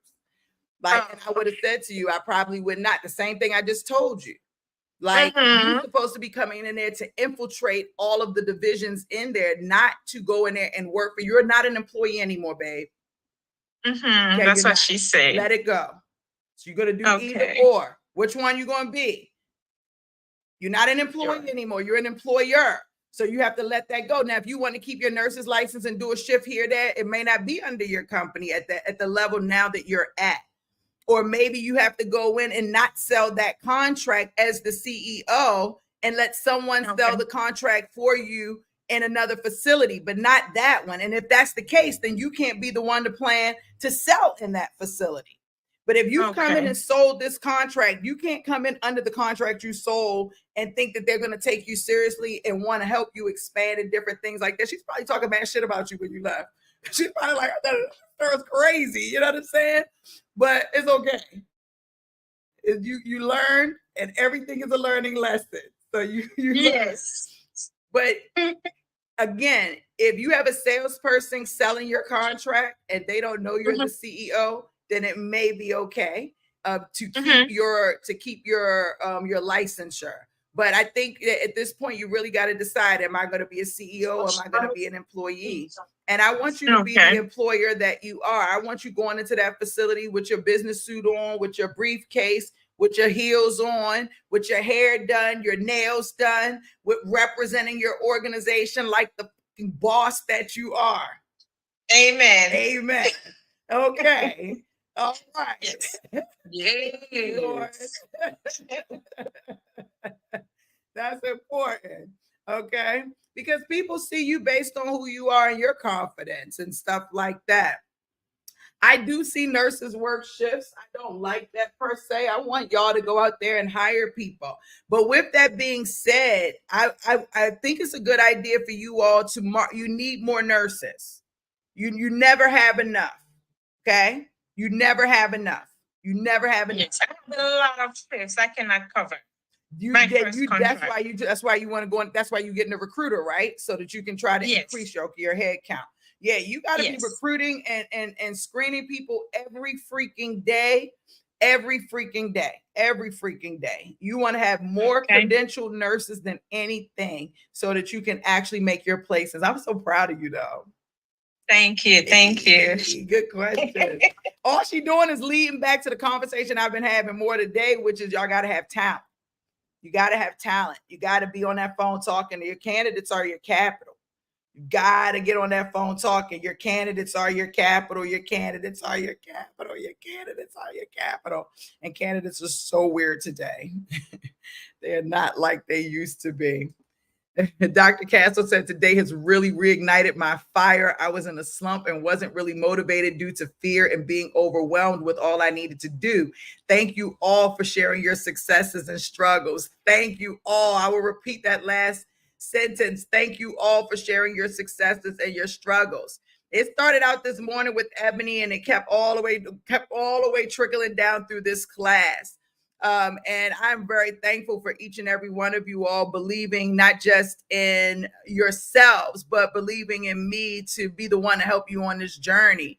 I genuinely love you all. The nicer and the more easier going you are, the better, more easier I can be to fire you all up and get you all to where you need to be. It's new, you know, for many of you, you've never done this before.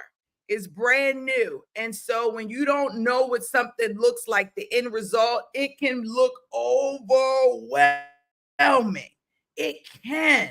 It can be like, oh my gosh, Because you can't see the outcome. That's why y'all think I'm joking. I'm not joking. That's why I want y'all to come to this workshop, because it will help you kind of define that vision, right? I want to reduce the fear. You don't have to be afraid, because everything, literally everything is set up for you to win in this business as long as you believe that. And I'm giving you the tools and the resources. If you come here, you come into this program and you come to learn, you're going to learn. And once you learn, then you would be able to take that with confidence and grow further in your business. This program was designed to support you to win. It's very strategic. Most coaching programs don't even have live classes or have the accountability and all of those other things set up, right? They take your money and you go and watch the courses and you go. But here, I know that you all need help. You need help in how you're presenting the business and understanding the psychology behind the things that you're doing. It's not enough just to tell you tell you to do it, but you got to know why you're doing it, right? And those things are very important. And then y'all need somebody supporting you and reminding you that you got this. And I think that's a piece that's majorly missing. Sometimes we forget that we have the power to move freaking mountains. You hear me? But we just need somebody to remind us, you got this, Dee. You can do this, Dee. You know? And I'm going to tell y'all, I shared my documentary recently. I was so nervous. I was like, oh my gosh, people are going to judge me. I'm never going to find a husband. I thought that too. I don't even know if I want to get married, but I was like, I'm never going to find a guy. Like, I was thinking all types of horrible things. But the feedback that I got was so overwhelmingly amazing that I'm going to share something personal with y'all. I'm going to share something a little personal, but it was so amazing that I went back and watched the documentary. So let me just share this. I recorded the documentary in 2018. We went live for a week, and it was the hardest thing for me to do, to go back through my story. Like, I could not get through it without crying. I watched it and I saw me, and I kept reliving my life over and over and over and over again, to the point where I just said, I'm not doing this. I can't do this anymore. My friend girl who was helping with the marketing, she wanted to do another couple of weeks. I stopped it. I started gaining weight. Y'all seen it on my videos. I got depressed. Sister said she cried over a month. It was so heavy for me. I could not handle it, right? So my son, who y'all are going to meet shortly on my channel here, he was sharing it like crazy, and really, really sharing the story and talking about it to me, to other people. I could not go back to my channel to watch the story. When I decided that it was time for me to retire myself from Staffingpreneurs Academy in the way that I am doing it, I decided that I want to take a direction of helping people to become more resilient, that I want them to become more resilient. I want them to know that they can do it. I know it looks hard. I know it looks scary, but you can't tell me that it's not possible, because I should not be here now physically talking to you. This little 11-year-old girl, my story, if it was really written, it was not to be here talking to you. And so if I can achieve these things, and despite of all of those things, you can too. And I'm achieving the biggest, most audacious dream. Like, I took a little poor girl from Baltimore and built a little mini empire, one that has fallen and grown a number of times, but it's my baby. It's my baby. And I control my life and my destiny. And that's what most people want. And so I said, okay, I'm going to go ahead. I'm going to share my documentary against my will, and on my own discretion, and I'm going to share it. And I was scared. And the first couple of days, nobody commented. So when I released the second set, I didn't even say comment really on there, because I was like, okay, nobody really cares. Nobody was watching at first. But I realized my channel, it takes people a little while to catch my content, right? It takes them like 2 or 3 days to catch my content. And so a couple of days started going by, and people started commenting under the video. And when I read the comments, I was so overwhelmed with joy. Just the support was crazy. So to see the comments, I was like, I think I'm gonna go back and watch the documentary. So I'm in Indiana, I'm in the hotel, and I leave my clients and I'm eating dinner and I turn on the documentary. And for the first time ever, I watched the documentary as if I wasn't her. I watched it the way you all watched it. I watched it as that somebody else. There was somebody else. And I was on this roller coaster with this other person. So it didn't hit home like it had all of those times before. I was able to see things objectively. And I've got to tell y'all something. I know this was about me, but by the time I got done watching, I was so fired up. I was like I was so fired up. Like, what? Come on. Y'all already know how I go. So I just wanted to tell you that my own documentary fired me up. And I know it'll fire you up. And it just reminded me that sometimes you just need someone to remind you that you can do it. That, yeah, it's scary. Yeah, you don't know how you're going to do it. You don't know how it's going to happen, if it's going to happen, when it's going to happen. You don't know none of those things, but you just know it's going to happen. You know, if you know you can do it, you just got to know you can do it. And you got to believe that this is my vision. This is what I'm sticking with. This is how I'm moving. And that's what I got the most out of it, is you got to have a vision, a plan, and you got to stick by that vision and plan, and everything else around you will come into play. That has literally been the story of my life. And I'm here to tell Brian, Cece, Dr. Castle, Ebony, Lucy, Whittaline, Lauren, sister, Ronaldo, Judy, I don't care, everybody watching, Lawson, I know he's watching, Mary Lester, Nakat, I can name so many people. I'm here to tell you, you can do this. You can do this. It is meant for you. If it's in your heart and your mind, it is meant for you. And I'm here to remind you every week that you got this. And then when you get off the line with me, I want you to take that energy that I'm sharing with you, because I'm sharing a lot of energy with y'all today. I want you to take that energy, and I don't want you to let it die. I want you to let it fuel your fire even more. And I want you to start taking your focus and putting it exactly where it needs to be for you to see your success. So whatever you did this morning, do it 10 times more today, later this afternoon. Whatever you did yesterday, do 10 times more today, because the work that you're putting in now is only to lay the foundation for your team to come in and to start doing the work for you. And then you can really sit in your true position as an entrepreneur. And then you can make strategic ideas and strategic decisions while your team implements everything out, while you on your private jet or doing whatever you do, whatever your vision. I don't know what your vision is, but whatever your vision is, while you're doing those things, you're working on your own time. You're doing your own thing. You're not bound by someone else. You're bound by your rules and your guidelines, because you own the company, because you own the vision, because you own the dream, and because you took the time to put the work in to actually see it come to life. Most people don't want to put the work in.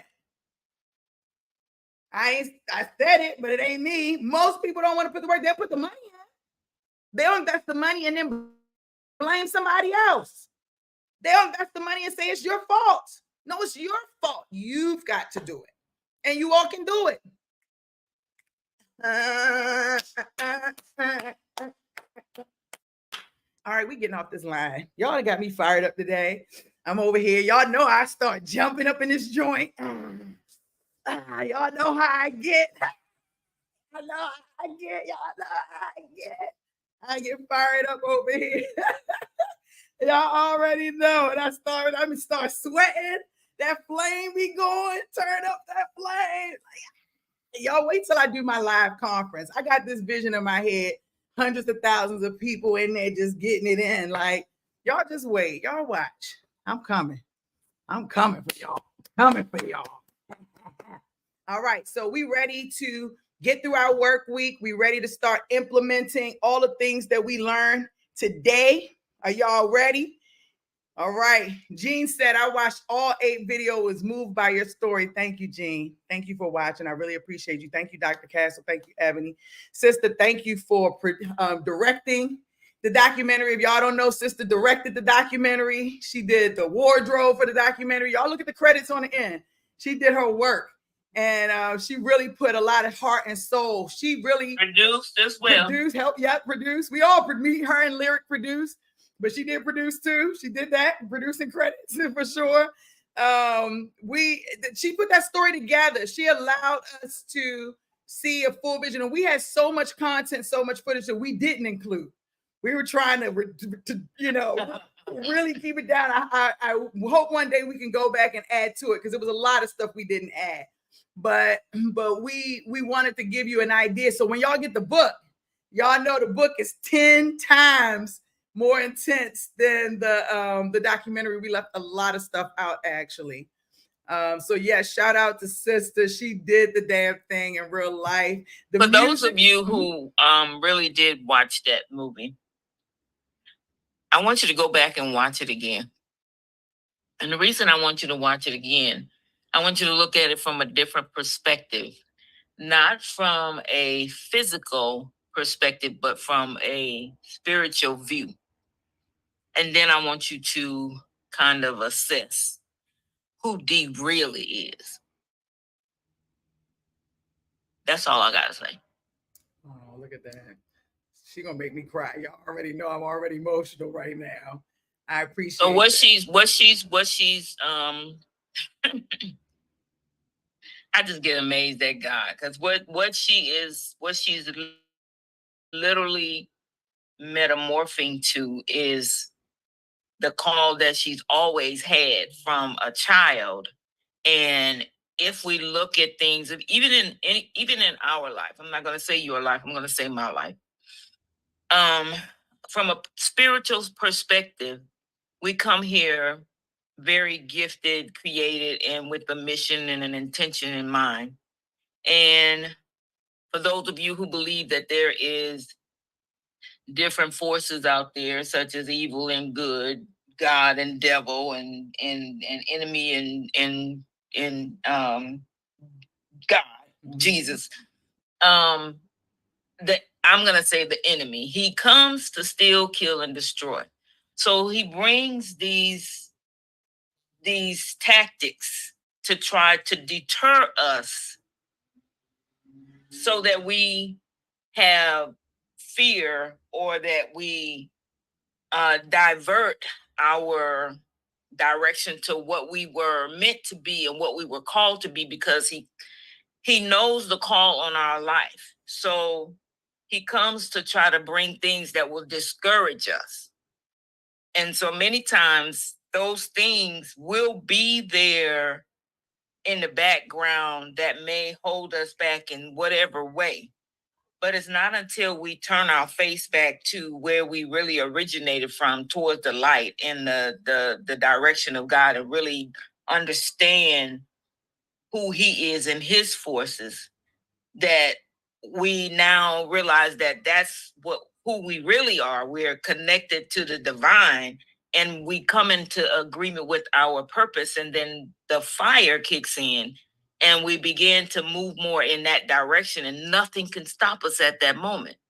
And so all the things that have happened that may have tried to keep me from getting to where I was intended to be, it may have taken me a while, but I became wiser as I got older and started seeing things in a lighted view. And I must say that Dee was the very first person. I knew that there was something special and unique about her when I first met her, because she brought this level of energy.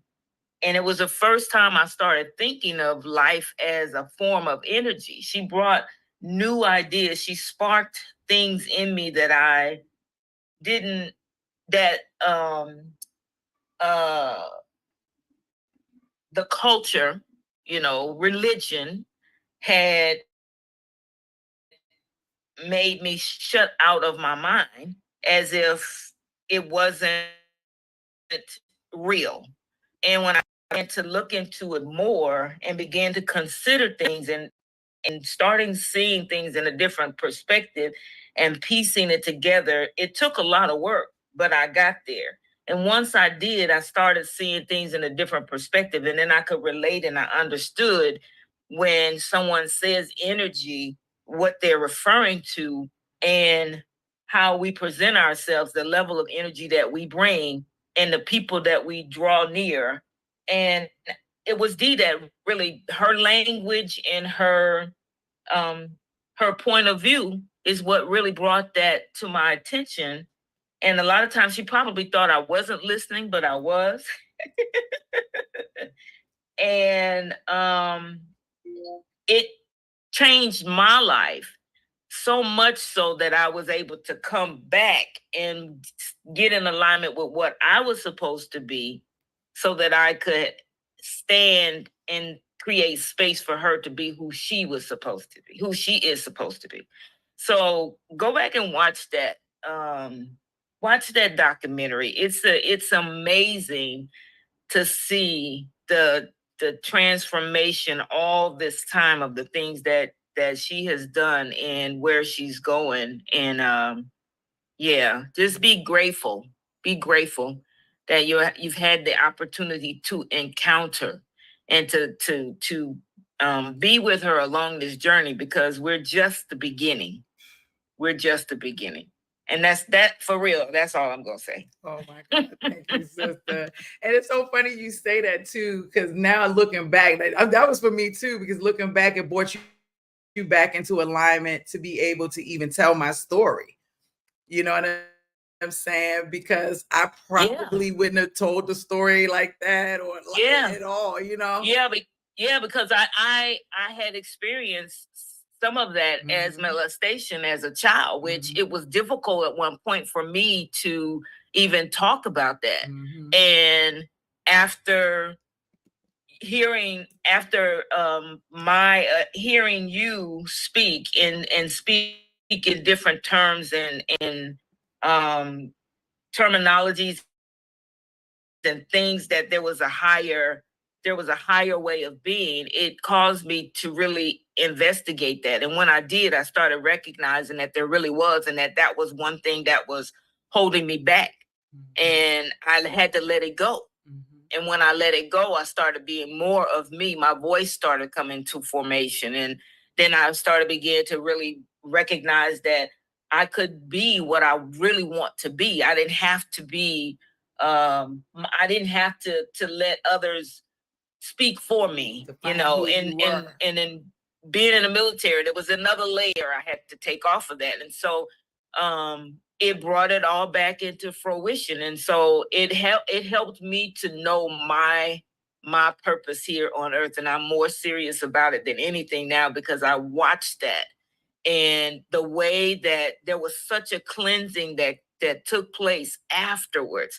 We were calling each other like, I can't get out of the bed. Yes, we were. It was very emotional. Can't stop crying. And it was just like, and I was just in awe. I was just so grateful to even just to be a fly on the wall, to be a part of it. I was just amazed that God would even choose me to be able to be there and to stand in that space so she could have the freedom to speak, because I didn't know. I had no clue of everything that she was going to reveal in that process. She only gave me bits and pieces. So I was just thinking, based on the time frame that I knew her and what I knew about her, that this is what this story was going to be about. And I respected the fact that she said she wasn't going to talk about most of it.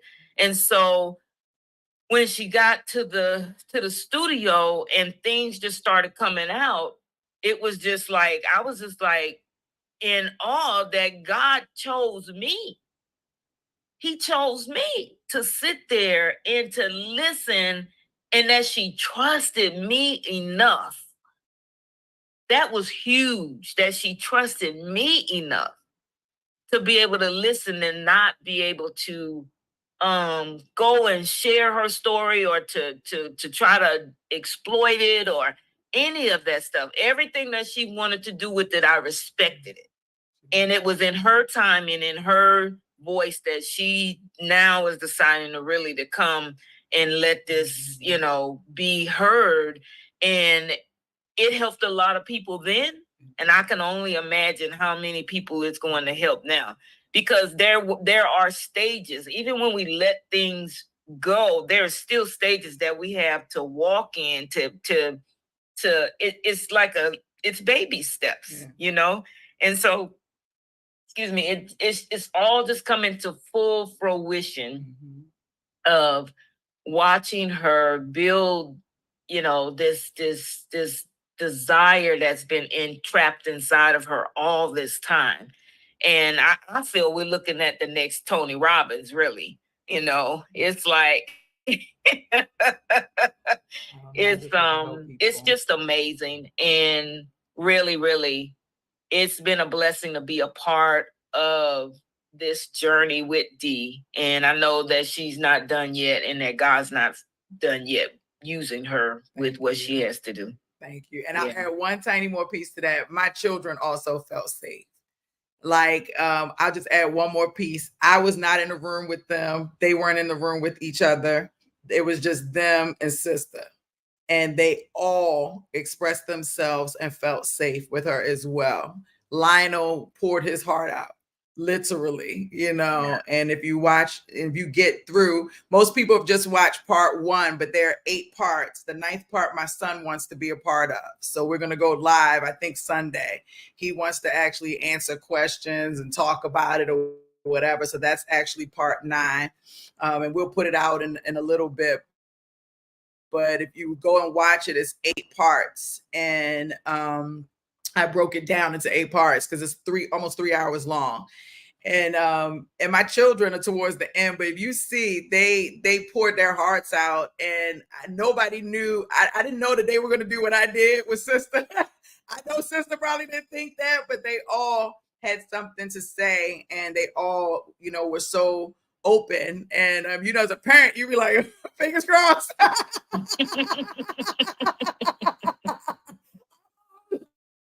Like, fingers crossed. But they were amazing. You know, they were amazing, and I feel extremely blessed. So thank you for that. I put the link in the chat, in both the chat for you all to see. Wittaline said, Dee, you told me for some reason you wanted to help me, and for whatever reason God put you on my path. It's a blessing. I feel the blessings of the Lord. I do too. Thank you for being on this journey with me. Brian said, awesome story. Thank you so much. Dr. Castle said the hand of God is really on her life. I believe that. I believe that down to the core of my bones. Thank you so much. Yeah. Lucy asked where she can get it. I put it in the chat box. I really appreciate y'all for supporting me and being on this journey with me. I am so fired up. Y'all see, I haven't even aged yet really well yet. And I really believe I haven't aged because I still have so much more work to do. Yeah. You know, this is 11 years now, cancer free. And I am being pushed out of my comfort zone into this next version of me. And y'all are on this journey with me. So I encourage y'all to stick around because I have so much more to do. Y'all about to see it. Y'all going to see my Audationaire brand. Y'all going to see Reskillify go sky high. Y'all just watch because I know where I'm supposed to be and I physically see myself there. One more side thing, and I'll just say, I saw Xavier, one of the staffingpreneurs this week. And she said, Dee, a couple of years ago, you and I were walking and talking, and you said, Xavier, this is the version of myself that I see, and this is what I'm moving towards. So she said, now I haven't seen you for a couple of years, and you kind of are that version you was talking about. I said, because that's what you got to do. You have to move towards your vision.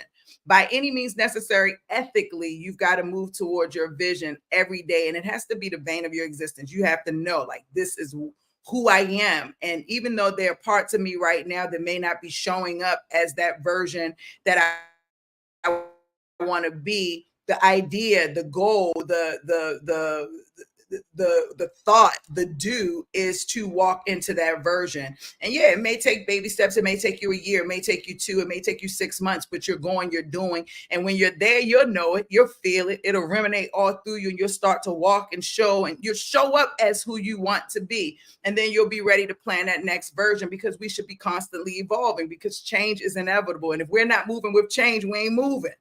That's all I'm gonna say. I love y'all. I'm fired up. I love y'all. I love y'all so much. I will see y'all next Monday. Please work in y'all business. Have an amazing day. I'll post the replay. Bye, y'all. Because they're going to have me in here crying at the top of my lungs. I can't do it. I love y'all. For everybody who stuck around and continue to watch.